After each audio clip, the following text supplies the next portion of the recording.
Hello students, welcome again to my YouTube channel that is साइकोफिज़िक्स।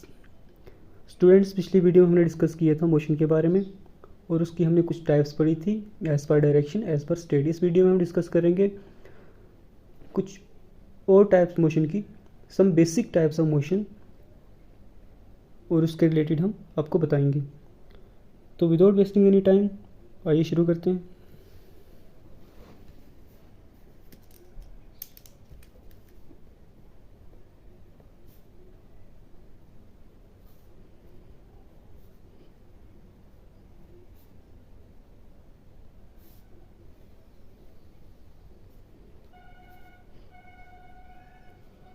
First one is linear motion,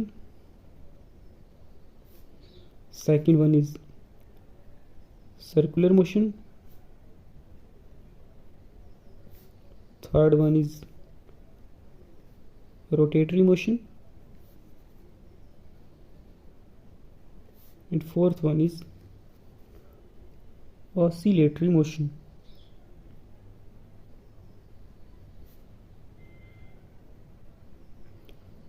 actually oscillator की जब मैं periodic भी discuss कर सकता था, लेकिन इस वक्त हम बेसिक टाइप्स पढ़ रहे हैं, तो इन्हीं 4 टाइप्स के बारे में डिस्कस करेंगे। सबसे फर्स्ट नंबर पे जो हमारे पास लीनियर मोशन। आइए देखते हैं क्या होता है लीनियर मोशन।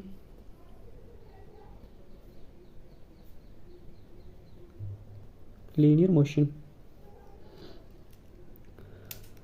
कोई भी ऑब्जेक्ट जब एक पॉइंट से दूसरे पॉइंट पे जाता है, स्ट्रेट और कर्व डायरेक्शन में, सीधा भी जा सकता है और कर्व डायरेक्शन में भी जा सकता है, उस मोशन को हम बोलते हैं लीनियर मोशन। ये लिखते हैं, when an object change its position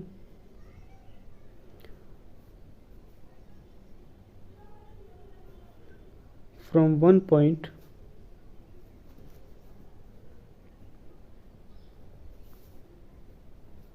to another in straight or curve direction.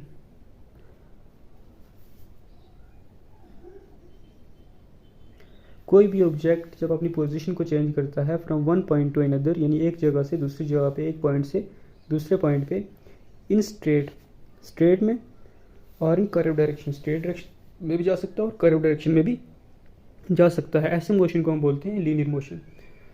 अब कुछ जगह पे आपको मिलेगा कि सिर्फ स्ट्रेट में जा सकते हैं, लेकिन इसमें भी हमारे पास आगे 2 टाइप्स आती हैं लीनियर मोशन में। उसमें हमारे पास पता लगता है कि स्ट्रेट में किसको कहते हैं और स्ट्रेट में कौन सा जाता है उसको क्या कहते हैं और कर्व वाले को हम क्या कहते हैं। आइए देखते हैं आगे इसकी कौन सी टाइप्स हैं। तो हमारे पास फर्स्ट नंबर का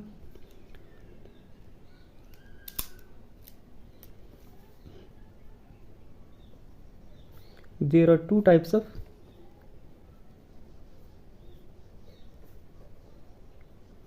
लीनियर मोशन। लीनियर मोशन जो होता है हमारे पास 2 तरह का होता है। फर्स्ट वन इज रेक्टिलिनियर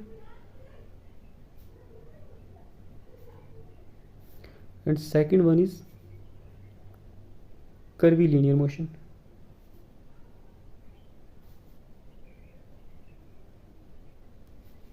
एक जो होता है हमारे पास रेक्टिलिनियर होता है, दूसरा होता है कर्वीलिनियर मोशन। अब आपको नाम से पता लग गया होगा कि रेक्टिलिनियर का क्या काम होता है और कर्वीलिनियर कौन सा होता है। स्टूडेंट्स, जो रेक्टिलिनियर मोशन होता है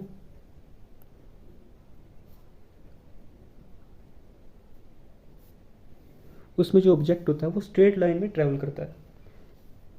when an object move in a straight direction,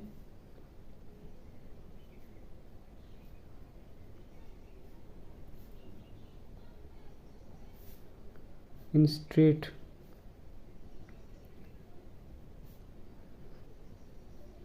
direction, it is rectilinear motion. It is rectilinear motion.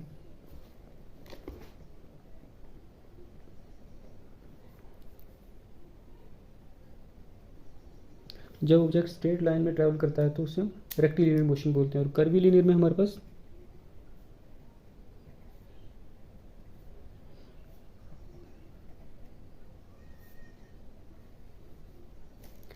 Curvy linear में हमारे पास object moves in a curve direction,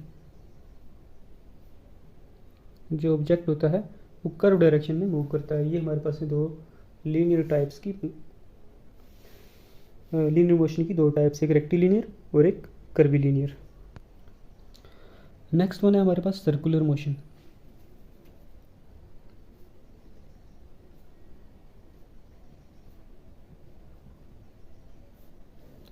circular motion एक ऐसा मोशन होता है जिसमें जो ऑब्जेक्ट होता है किसी भी सर्कल के अराउंड मूव कर सकता है, यानी वो सर्कुलर डायरेक्शन में ही मूव करेगा along the circumference of a circle.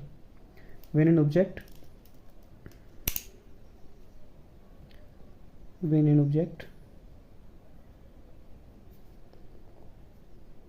moves in a circular path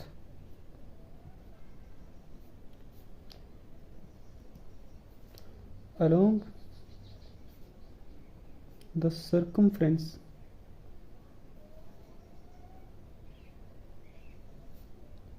of a circle।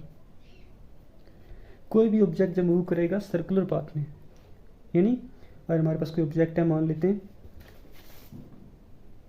ये हमारे पास एक ऑब्जेक्ट है, ये मूव कर रहा है सर्कुलर पाथ में along the circumference of a circle. ये हमारे पास एक सर्कल है और इसके सर्कमफ्रेंस के अलोंग ये मूव कर रहा है, तो ऐसे मोशन को हम कहेंगे सर्कुलर मोशन। ये ऑब्जेक्ट मोशन में फर्स्ट यहाँ गया, फर्स्ट के बाद यहाँ मूव कर रहा है सर्कुलर पाथ में। ऐसे मोशन को हम कहेंगे सर्कुलर मोशन, जिसमें कोई भी ऑब्जेक्ट सर्कुलर डायरेक्शन में मूव, सर्कल अलोंग का सर्कल मूव करे, यानी सर्कुलर पाथ में मूव करे। ये एक सर्कुलर पाथ है, इसके अलोंग ये सर्कमफ्रेंस के अलोंग ये मूव कर रहा है। ऐसे मोशन को हम सर्कुलर मोशन कहते हैं। और इसमें जो हमारे पास डिस्टेंस रहता है सेंटर ऑफ मास और एक्सिस ऑफ रोटेशन, यानी इसके और इसके बीच, सेंटर के बीच में, इसका सेंटर ऑफ एक्सिस और सेंटर ऑफ मास के बीच में जो डिस्टेंस रहता है वो हमेशा कांस्टेंट रहता है। जैसे हम कहते हैं ना सर्कल में हमारे पास रेडियस कांस्टेंट रहता है, उसी तरह यहाँ से इसका जो डिस्टेंस रहेगा ये कांस्टेंट रहेगा हर जगह पे। ऐसे मोशन को हम सर्कुलर मोशन कहते हैं। अगर ये कम ज़्यादा हो गया तो सर्कुलर नहीं रहेगा। इसकी एग्जांपल में हम ले सकते हैं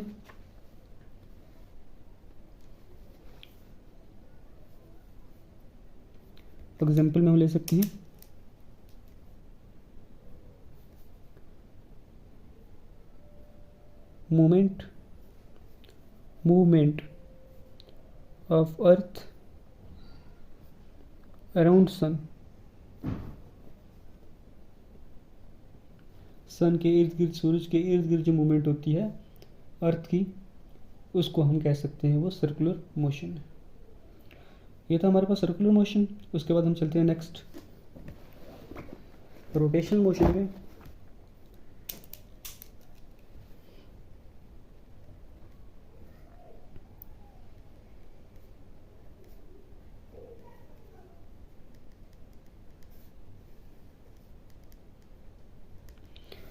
जो रोटेशन मोशन होता है उसमें जो ऑब्जेक्ट होता है वो स्पिन करता है अराउंड इट्स ओन एक्सिस, अपने ओन एक्सिस पे वो रोटेट करता है, या सेंटर ऑफ मास के इर्द गिर्द ही वो रोटेट करता है। या हम ऐसा भी कह सकते हैं कि जो उसका सेंटर ऑफ मास और एक्सिस ऑफ रोटेशन एक ही पॉइंट पे लाई करता है। सेंटर ऑफ मास और एक्सिस ऑफ रोटेशन एक ही पॉइंट पे लाई करते हैं।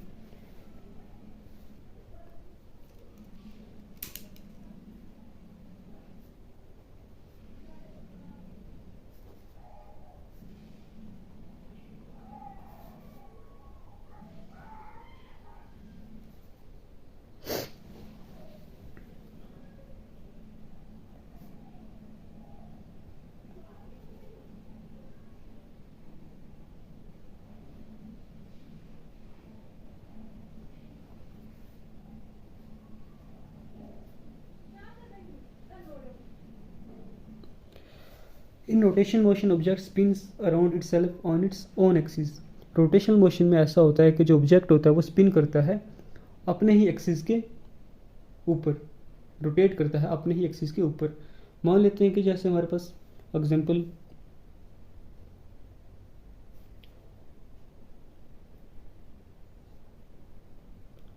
spinning of earth around on its own axis.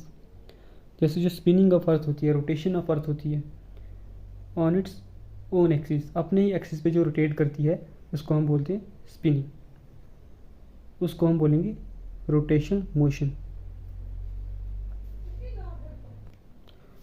हमने सर्कुलर मोशन में देखा था कि सर्कुलर मोशन में जो हमारे पास सेंटर ऑफ मास और एक्सिस ऑफ रोटेशन होती हैं वो एक पॉइंट पे लाई नहीं करते, उनके बीच में डिस्टेंस होता है, वो डिस्टेंस कांस्टेंट रहता है। लेकिन जो हमारे पास रोटेशन मोशन होता है उस पर हमारे पास जो axis of rotation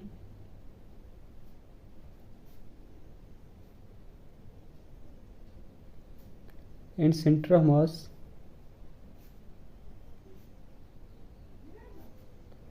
lies on a same plane, वो एक ही प्लेन पे लाई करता है। Spinning of earth around its own axis, ये तो हमने ले लिया एक।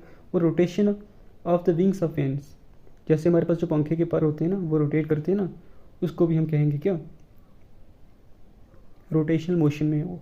या जो हमारे पास विंड मिल होती हैं, विंड मिल के जो उसके जो हमारे पास विंग्स होते हैं वो रोटेट करते हैं, उसको भी हम कहेंगे रोटेशनल मोशन। जैसे कि बच्चे हमारे पास ये देखो, ये हमारे पास विंग्स हैं, फैन के ले लो या विंड मिल के ले लो, जिसके भी हैं, ये अपनी जगह पे रहकर रोटेट करते रहते हैं, यानी अपने ही एक्सिस पे रहकर रोटेट करते हैं। इसका जो सेंटर ऑफ मास होता है और एक्सिस ऑफ रोटेशन होता है एक ही पॉइंट पे लाई करता है, ये यहाँ पे फिक्स है।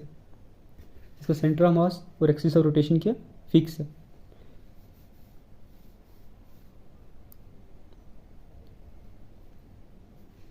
ऐसे मोशन को हम कहते हैं rotational motion. There is a big difference between rotational motion and circular motion. मान लो ये हमारे पास पेन है और जहाँ पे ये बैलेंस होगा, लेट अस ट्राई,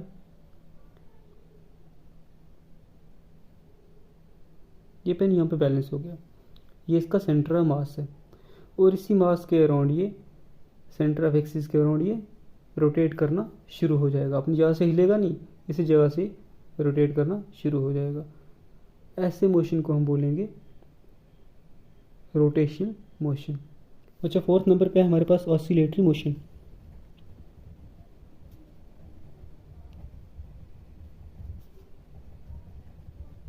क्या होता है ऑसिलेटरी मोशन? जब कोई ऑब्जेक्ट ऑसिलेट करे about it's mean position. Oscillate का मतलब अपनी मीन पोजीशन से वो आगे और पीछे जाए, ऐसे मोशन को हम बोलते हैं oscillatory motion.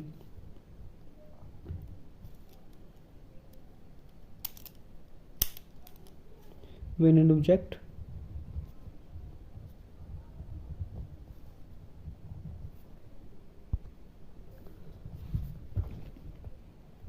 goes to and fro from its mean position, कोई भी ऑब्जेक्ट जब अपनी पोजीशन से टू एंड फ्रो आगे और पीछे जाए अपनी मीन पोजीशन से, तो ऐसे मोशन को हम कहेंगे oscillatory motion. Example, motion of a pendulum. आपने पेंडुलम देखी होगी बाद में, जो उसका मोशन होता है वो होता है हमारे पास कौन सा, ऑसिलेटरी मोशन। कैसे ऑसिलेटरी होता है? आपने देखा होगा पेंडुलम ऐसे ऐसे नीचे लटका होता है और अपनी मेन पोजीशन से, ये उसका बॉब होता है, ये आगे पीछे मूव करता रहता है, कभी इधर मूव करता है और कभी एक बार इधर मूव करता है, एक बार इधर मूव करता है, ये इसकी मेन पोजीशन होती है ऐसे। और ये एक्सट्रीम पोजीशन होगी, जब इधर होगा यहाँ से वापस होगा एक्सट्रीम, यहाँ से वापस होगा एक्सट्रीम, मेन पोजीशन से आगे और पीछे मूव कर रहा है। ऐसे मोशन को हम बोलते हैं oscillatory motion. I hope you will understand all basic types of motion. आपसे एक रिक्वेस्ट है कि मेरी इस वीडियो को लाइक कर दें और चैनल को सब्सक्राइब कर दें। अगर आपके दिल या दिमाग में कोई भी क्वेश्चन है तो आप कमेंट बॉक्स में मेरे से पूछ सकते हैं और मैं पूरी से पूरी कोशिश करूँगा उसको आंसर देने की। अगर आपने और भी कोई टाइप्स ऑफ मोशन के बारे में पूछना है तो कमेंट बॉक्स में डाल दीजिए। I will make video on them. Thank you for watching this video. Have a nice day.